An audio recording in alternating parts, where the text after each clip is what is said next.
The Philadelphia Eagles entered the game against the Dallas Cowboys with a sense of control and momentum that could make any fan believe the win was already in the bag. They stormed out of the gates, building a 21-point lead that seemed insurmountable, with Jalen Hurts at the helm, commanding the offense with a confidence that has become synonymous with his leadership. On paper, everything looked perfect. Hurts delivered precise passes, the running game moved the chains efficiently, and the defense initially held Dallas in check. But as the clock ticked deeper into the second half, the narrative that had been unfolding flawlessly began to crumble in a way that has become all too familiar for Philadelphia. The collapse that followed was not just a loss of points, it was a loss of structure, control, and, most critically, identity. Hurts, ever the steady voice in the locker room, called on his teammates to own it, to internalize the defeat, and let it ignite a renewed determination. His words, while sincere and reflective of his leadership style since his rookie year, now carry a weight of repetition. Every collapse seems to echo the same phrasing, the same rallying cries, and in that repetition, it becomes painfully clear that the Eagles are struggling to translate accountability into tangible change. The sense of ownership is there, but the follow-through is elusive, and each repeated mistake chips away at the foundation of confidence the team has built over the season. The offensive line, once a unit capable of asserting dominance at the line of scrimmage, struggled with fundamentals that should never be overlooked. 14 penalties for 96 yards painted a stark picture of a team that has lost focus on the basics. Many of these penalties were pre-snap infractions, errors in alignment, and moments of miscommunication that stand out because they are avoidable. Hurts himself acknowledged this, noting that the failures came in areas that take no talent, underscoring the frustration that comes with watching a team falter in moments where execution should be second nature. The Eagles, who once thrived on discipline and precision, now find themselves reacting instead of dictating, and this shift becomes glaringly apparent when the game intensifies. Dallas, capitalizing on these lapses, methodically chipped away at the deficit, exposing the cracks in Philadelphia's armor. By the time the final whistle blew, the Cowboys had outgained the Eagles 473 yards to 143, while the Eagles' offense struggled to cover 107 yards in the second half, failing to even cross the Cowboys' 38-yard line. 7 drives ended without a score in the final 41 minutes, a statistic that captures the complete unraveling of a team that had once looked poised for dominance. It was not a fluke or a momentary lapse. It was a mirror of systemic issues that arise when conservative play calling replaces aggression, when the defense loses its spacing and timing, and when leadership, no matter how steady, cannot compensate for the absence of structure on the field. In the midst of this, Saquon Barkley, the star running back whose previous season had been historic, faced a personal and professional struggle under the spotlight of Philadelphia's unraveling offense. Barkley himself described feeling in a little funk, a candid admission that drew attention given his reputation and the high expectations surrounding him. His performance against Dallas, 22 yards on 10 carries, only amplified concerns. However, teammates like Jordan Mailata were quick to defend him, emphasizing that Barkley's struggles were not the result of a personal slump, but rather a reflection of systemic issues on the offensive line and in team execution. Mailata highlighted that the running game falters not because of the running back, but because the blocks necessary for success are not being executed consistently. This candid acknowledgement reveals the underlying problem. The Eagles' struggles are not isolated to individual players, but are symptoms of a team that has lost cohesion in critical moments.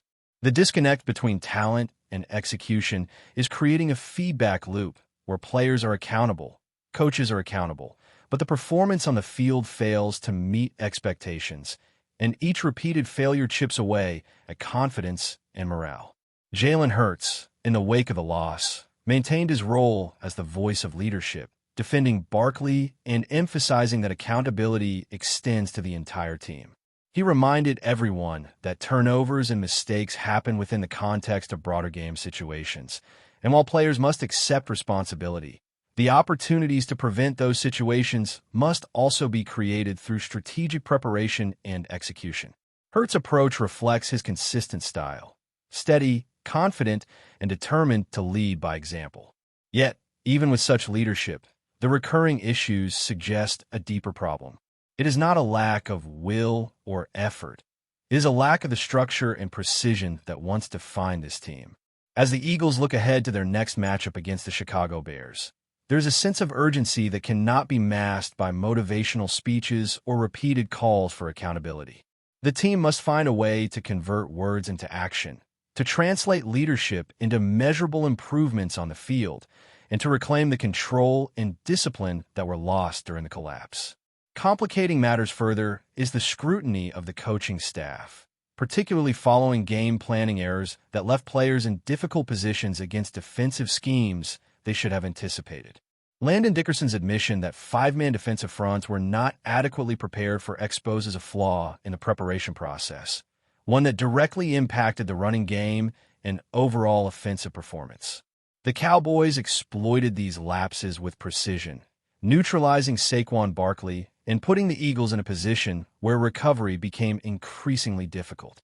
In professional football, preparation is as critical as execution, and falling short in this area not only affects the outcome of a single game, but also erodes trust between players and coaches. When star players are left to compensate for gaps in strategy, the ripple effects can define the trajectory of a season. The Eagles' inability to adapt to known defensive tendencies, despite clear patterns demonstrated on film over several weeks, reflects a team still learning how to navigate adversity and adjust in real time. Every repeated misstep, whether on the line, in the backfield, or through misaligned defensive reads, contributes to a growing narrative that the Eagles are struggling to maintain the identity that once made them formidable. The offense, which once thrived on balance and control, now appears reactive and inconsistent, while the defense, caught off guard by adjustments it should have anticipated, allows gains that compound the sense of instability. Hurts continues to provide a steady voice and clear direction, but leadership alone cannot overcome a team-wide erosion of fundamentals.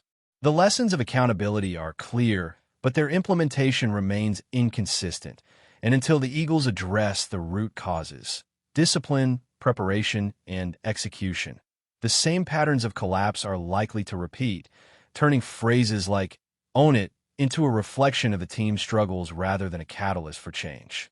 As the Eagles return to the locker room after the gut-wrenching loss to the Cowboys, the atmosphere was thick with frustration and self-reflection. The weight of a squandered 21-point lead hung over every conversation, and while Jalen Hurts remained composed, his message of accountability seemed almost ceremonial, a reminder of what leadership should look like, but not always what it can accomplish in the moment. Teammates nodded along, acknowledging the need to own it, but the repeated mantra highlighted a deeper issue. Words were not enough to correct systemic problems that had taken root over the course of the season. The defensive lapses, the mental errors, the penalties, they all pointed to a team that had lost its rhythm and, more importantly, its confidence in sustaining control during critical moments. Even as Hurts spoke with clarity and conviction, there was an underlying tension, a silent acknowledgement that the Eagles had drifted away from the disciplined, precise football that once defined their identity. Saquon Barkley, who had carried the hopes of Philadelphia's running game on his shoulders, found himself at the center of scrutiny despite the truth that the struggles were not solely his own. After rushing for just 22 yards on 10 carries and fumbling at a critical juncture, he publicly admitted his role in the loss. Yet teammates like Jordan Mailata were quick to redirect the blame, emphasizing that Barkley's performance was a reflection of a larger issue: the offensive line's inability to execute consistently. Mailata's assessment underscored a principle that is often overlooked by casual observers. Running backs can only perform as well as the blocks in front of them allow. When the line fails to maintain integrity against defensive fronts, even the most talented backs find themselves in impossible situations. Barkley's slump, therefore, is not a sign of diminished talent, but a symptom of broader systemic breakdowns that compromise the team's ability to function cohesively. The Eagles' struggles highlight a reality in professional football that is rarely glamorous. Talent is insufficient without coordination, preparation, and execution at every level. Jalen Hurts, ever the stabilizing presence, stood by Barkley in the aftermath, reminding the team and fans alike that accountability is shared across the roster. He acknowledged the mistakes, including the fumble, but pointed out that situational awareness and strategic execution create the opportunities where turnovers can be avoided. Hurts' leadership style, confident, measured, and solution-focused, has been a hallmark of his tenure in Philadelphia. Yet even the most skilled quarterback cannot compensate for a lack of discipline and preparation across the offensive line and throughout the team. Every failed block, every missed assignment, every mental lapse compounds, creating an environment where even a 21-point lead is not safe. The Eagles' collapse against Dallas is emblematic of a team caught in a cycle, recognizing errors, calling for ownership, but struggling to convert acknowledgement into consistent execution on the field.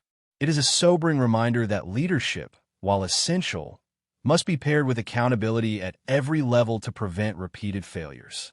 The coaching staff has faced scrutiny for its role in these recurring problems, particularly with game planning and preparation.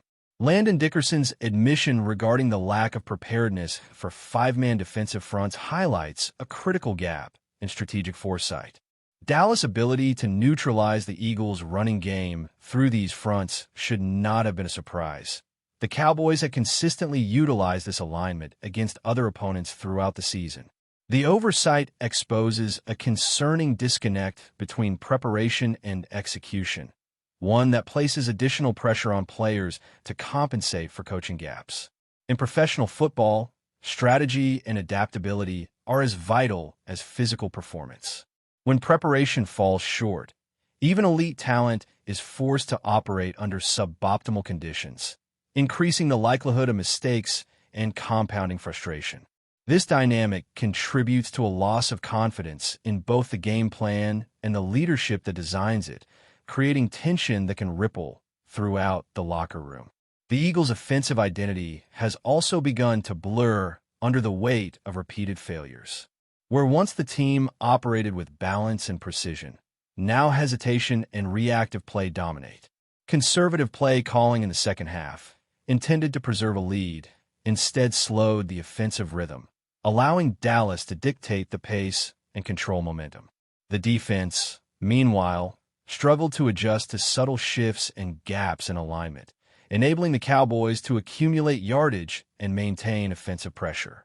The result is a team caught between its former self and its current struggles, attempting to reconcile the talent and expectations with the inconsistencies that continue to define its play. Jalen Hurts' calls for ownership are genuine, yet without systemic improvements, the mantra risks becoming hollow, repeating in the media and locker rooms while the on-field results fail to reflect the intention behind the words. In the middle of all this, players must navigate not just physical execution, but mental resilience. The psychological toll of repeated collapses can be immense, affecting focus, confidence, and decision-making under pressure. Barkley's candid acknowledgement of his performance, combined with Hurts' public defense, reflects an environment where accountability and support are intertwined. Yet the broader narrative remains one of structural and tactical challenges that cannot be solved by leadership alone. Each missed block, each mental lapse, and each unforced error compounds, threatening to destabilize even the most cohesive units. The Eagles' inability to maintain control in high-pressure situations is not a reflection of effort or talent. It is a reflection of gaps in preparation, discipline, and execution that manifest at the worst possible moments. Before we continue, don't forget to subscribe to our channel and give this video a like. Your support helps us keep delivering the latest updates on our Philadelphia Eagles. And don't be shy. Share your thoughts on the news in the comments below. A storm may be brewing in the NFL after comment from the Kansas City Chiefs. Head coach ignited a firestorm among Eagles fans. In what insiders are calling a remarkably candid moment during a press session, the coach reportedly questioned the strength, strategy, and discipline of the Philadelphia Eagles. While the exact words have not been fully released, Sources close to the team suggest the tone was dismissive, and some phrases were interpreted as provocatively critical. The comments, though seemingly casual at first, have triggered waves of chatter on social media. Eagles supporters, known for their passionate and protective fan base, were quick to respond, flooding forums and threads with outrage. Memes, posts, and heated debates have since multiplied, with many fans declaring that the remarks crossed a line. "It's one thing to analyze a rival," one fan wrote, "but this felt personal." Others have taken to defending their team's recent performances, pointing out victories and milestones that counter any insinuation of weakness. Meanwhile, league insiders are suggesting this could be more than just idle chatter. Rumors indicate that the coach's comments might be part of a larger psychological play, attempting to unsettle the Eagles ahead of their upcoming clash. Analysts point out that mind games are not uncommon in the league, especially when high-stakes matchups are on the horizon. Yet, critics argue that such remarks risk backfiring, rallying the opposition and intensifying fan scrutiny. Within Kansas City, reactions have been mixed. Some Chiefs players reportedly shrugged off the criticism, seeing it as motivational fuel, while others are reportedly cautious, wary of inflaming tensions unnecessarily. Coaches from other teams are said to be watching closely, as this type of public commentary can ripple through locker rooms and affect team dynamics. As the story develops, one thing seems certain: Eagles fans are not letting this go quietly. Social media trends suggest that the remarks have already become a rallying point, and discussions about respect, sportsmanship, and rivalry etiquette are dominating conversations. Whether this will escalate into a full-blown feud or remain a passing headline is anyone's guess. But for now, the NFL world is buzzing, and the Chiefs coach has certainly ensured that all eyes are on him. That's it for this update. If you enjoyed the video and want to stay updated with exclusive news about our Philadelphia Eagles, be sure to subscribe to our channel and hit that like button. We can't wait to hear your thoughts in the comments. See you in the next video.